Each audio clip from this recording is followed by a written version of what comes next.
नमस्कार। मैं आप सभी को वेलकम करना चाहता हूँ ये इस सिक्किम में।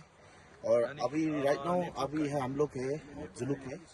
तो आप लोग को सिल्क रूट के बारे में थोड़ा जानकारी देना चाहता हूँ कि यहाँ पर अभी का मौसम कैसा है, यहाँ का वेदर कैसा है और यहाँ से आने के मतलब क्या कैसा लगता है, ये सब आपको दिखाना चाहता हूँ। और यहाँ पर जो अभी का मौसम है थोड़ा थोड़ा बर्फ गिरा है और सही टाइम में आप लोग आ जाइए। और यहाँ से आने से आप लोग को कैसा फील होगा, यहाँ से 2-3 गेस्ट भी है, वो लोग सब भी जानेंगे यहाँ से। এখানে এখানে এক দিদি আছে, আমি কি जानसी तो कैसा लागছে এখানে। हाँ दीदी, आपका नाम थोड़ा बता दीजिए और कैसा लग रहा है थोड़ा बता दीजिए ना आप लोग सभी को। मेरा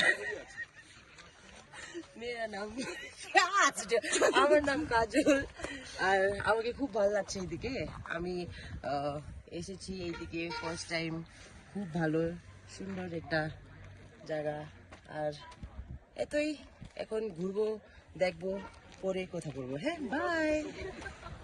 দিদি কি বললাম কি এখানে খুব ভালো প্লেস আছে, অপূর্ব প্লেস আছে কি এখানে ঢুকে গেছি তো মন পুরা ভরে গেল। ঠিক আছে তো তো যতই भी কলকাতায় আছে কোথায় भी আছে অনেক কন্ট্যাক্ট করছে। এখানে খুব ভালো প্লেস, অপূর্ব প্লেস।